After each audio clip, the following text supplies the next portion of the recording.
மாப்பிள எங்க கொடையோட வெளியே கிளம்பிட்டீங்க? வந்து டைப் இன்ஸ்டிடியூட்ல. என்ன டைப்? பேச்சே ஒரு டைப்பா இருக்கு. அதெல்லாம் ஒண்ணும் இல்லையே. அனாவசியமா மழையில நினையாதீங்க. என் பொண்ணு நவலட்சுமி இருக்கா, அவ கூட பேசிட்டு இருங்க. அதுக்கெல்லாம் இப்ப டைம் இல்ல. வாங்க அப்ப 2 பேரும் கார்ல பேசிட்டு போவோம். இப்ப இருக்க காரை விட கொடை தான் முக்கியம். காருக்கு வெளியே கொடை நீட்டிங்க, காருக்குள்ள உட்காந்து பேசிட்டு போவோம். நீங்க வர வேணாம், தனியா போ. நான் வரல, என் பொண்ணையாவது கூட்டிட்டு போங்க. எதுக்கு? 2 பேரும் ஒரே கொடைக்குள்ள போனா ஒரு செட்டப்பா ஒரு கெட்டப்பா இருக்குமேனு தான். மாமா நான் வரேன். அதானே எங்க வராம போடியோன்னு பார்த்தேன். எனக்கு மழையில நனையறதுனா ரொம்ப ஆசை. மழைன்னா எருமைக்கு பிடிக்கும், அடுத்து என் பொண்ணுக்கு பிடிக்கும். எருமையும் என் பொண்ணு ஒண்ணு. அதான் பாரு கயிறு கட்டி விட்டுருங்க.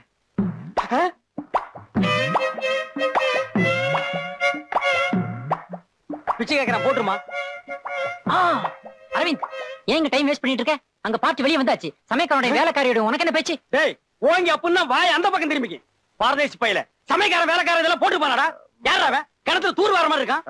இவன் ஜாயிண்ட் சம்பத்னு. ஜாயிண்ட்னா உடைஞ்சதெல்லாம் ஒட்ட வச்சுக்கிட்டு இருக்கேன். இவன் ஏற்கனவே உடைஞ்சிருக்கான். இவன் எங்காவது எடுத்து போய் ஒட்ட வச்சிடாத. அப்புறம் உடம்புல ஒரு இடத்துல கூட ஜாயிண்டே இருக்காது. யார் இவர் ரொம்ப டீசென்ட்டா பேசுறாரு? இன்னும் டீசென்ட்டா பேசுவேன். போடி. ராமசாமி. ஏய் யாரா இது? அம்மாவாசைக்கு சட்டை போட்ட மாதிரி. அதான் என் மாமன். பக்கத்துல இருக்குது அவன் பொண்ணு. அதனால என் தலையில கட்டணும்னு பாக்குறாங்க. என்னடா பண்றது? கவலைப்படாத, எங்கிட்ட விடு. கைய காட்டு, அமுக்குறேன் பாரு. என்ன முன்னாடி கூட்டிட்டு போ. போ. மாமா இவன்ட்ட எல்லாம் விவரமா சொல்லிருக்கேன், கேட்டுக்கங்க. ஐயோ இவங்கிட்டயா? இவன் பேச்சுக்கு பேச்சு தவுவானடா. அங்கிள், டேய் முறைய மாத்தாத, அப்பி போடுவேன். இல்ல சார், அவரு தான் சொல்ல வைக்கப்படுற விஷயங்கள் எல்லாம் என்கிட்ட சொல்லி உங்ககிட்ட சொல்ல சொல்லிட்டாரு. ஒண்ணும் இல்ல, உங்க பொண்ணு இமீடியட்டா கூட்டிக்கிட்டு உங்களை சாந்தி தியேட்டர் வாசலுக்கு வர சொல்லிட்டாரு. ஏன் படம் பார்க்கவா? இல்லையே, அங்க நிச்சயதார்த்த படம் சென்டிமெண்ட்லாம் நடக்குது. அங்கேயே வச்சு கல்யாணம் எல்லாம் பேசலான்ட்டாரு. ஓ மாப்பிள்ள சென்டிமெண்ட் டச் பண்ணிட்டாரா? கிளம்பிக்கோ. நீங்களும் சினிமாக்கு வருவீங்களா? நிச்சயமா. சொந்த முடியா? உன் பேர் என்ன? நவலட்சுமி. ரொம்ப பெருசா இருக்கு, நம்புன்னு வச்சுக்கா. அனைவரும் இது ஜாயிண்ட் சம்பத்துக்கே ஓகே ஆயிடும் நான் நினைக்கிறேன். ஏய் கண்ணாடி பையா, அங்க என்ன பண்ற? சும்மா கிளம்பிக்கடா. ஓகே. ஏய் எறும்பு கண்ணுக்குட்டி, மேல வா.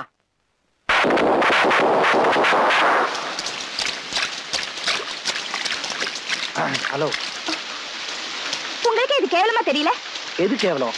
மனைவியா வரப்போற ஒருத்தி நினைக்க கூடாதுன்னு ஒருத்தன் கொடை பிடிக்கிறது கேவலமா? போனாக்கு எதுக்கு ஆசை பத்தி கவலை? உங்க பரிதாபம் எனக்கு தேவையில்லை. வாணி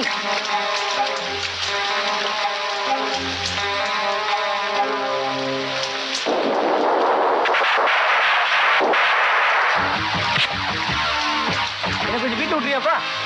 விட மாட்டியா? அந்த பொண்ணு வந்தா மட்டும் வீட்டுல விட்டுருப்பியா? வாங்க சார். அந்த பொண்ணு வந்திருந்தா கூட்டு போயிருப்பாரு. சாருக்கு நம்ம ஏரியா பொண்ணுன்னா ரொம்ப பிடிக்கும். எங்க ஏரியாவுக்கு வந்துட்டு பொண்ணுங்களை சைட் அடிச்சுட்டு இது வரைக்கும் எவனும் திருமணம் இல்லடா.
சார் நீங்க படுத்துக்குங்க.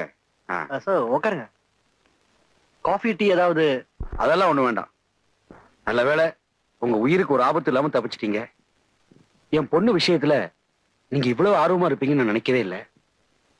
நீங்க உங்க உயிரையே கொடுக்க துணிஞ்சதுக்கு பிறகும் நான் சும்மா இருக்கிறது நல்லா இல்ல. அதனால நான் ஒரு முடிவு எடுத்துட்டேன். அந்த முடிவு சரியாத்தான் இருக்கும்னு நான் நினைக்கிறேன்.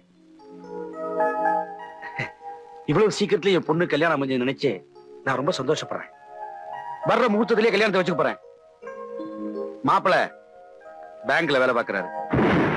ஏதோ எங்களுக்கு தகுந்த மாதிரி எளிமையான இடத்துல கல்யாணத்தை வச்சுக்க போறோம். நீங்க அவசியம் கல்யாணத்துக்கு வரணும். உங்களை நேரடியா கூப்பிடத்தான் நான் இங்க வந்தேன். ஏன்னா இனிமேலும் என் பொண்ணு நீங்க நினைச்சு கூட பார்க்க கூடாது. அதனாலதான். உங்க பொண்ணு கல்யாணத்துக்கு நான் வருவேன். சத்தியமா வருவேன். விருந்தாளியா இல்ல மாப்பிளையா. கனவு காண்றது உங்க உரிமை. அதை நான் கலைக்க விரும்பல. ஆனா புரியாமத்தான் கேட்கிறேன். உலகத்துல எல்லாம் அப்படின்னு ஒரு பெரிய அழகை என் பொண்ணுகிட்ட நீங்க பாத்துட்டீங்க. நானும் புரியாம தான் கேட்கிறேன். அதெல்லாம் சார் உலகத்துல இல்லாத அயோக்கியத்தனத்தை நீங்க எங்கிட்ட பாத்துட்டீங்க. உங்க வசதியை பார்த்துதான் எங்களுக்கு உங்களை கொஞ்சம் கூட பிடிக்காம போச்சு. உங்க பொண்ணோட எளிமையை பார்த்துதான் அவளை எனக்கு ரொம்ப பிடிச்சு போச்சு. நீங்க சொல்றதெல்லாம் நடைமுறையில முடியாத காரியம். சார் முடியாதுங்கிறது என் வாழ்க்கையில கிடையாது. உங்க பொண்ணு கழுத்துல இன்னொருத்தன் தாலி கட்டுற கடைசி நிமிஷம் வரைக்கும் என்னோட முயற்சி தொடரும். That's all. நாங்க தான் எங்க முடிவை எப்போ சொல்லிட்டோமே. அது எவனோ ஒருத்தன் செஞ்ச தப்ப மனசுல வச்சுட்டு எடுத்த முடிவு சார். நீங்க என்ன சரியா புரிஞ்சுக்கிட்டு வேணாம்னு சொல்லிருந்தீங்கன்னா அதை நான் மனப்பூர்வம் ஒத்துக்கிட்டு இருப்பேன். ஆனா ஒப்ப முடியாது. சாரி. நீங்க இவ்வளவு பிடிவாதமா இருந்தா அதுக்கு நாங்க பொறுப்பு இல்ல. இது ஏதாவது ஆபத்துல தான் போய் முடியும். நான் எதுக்கும் ரெடி.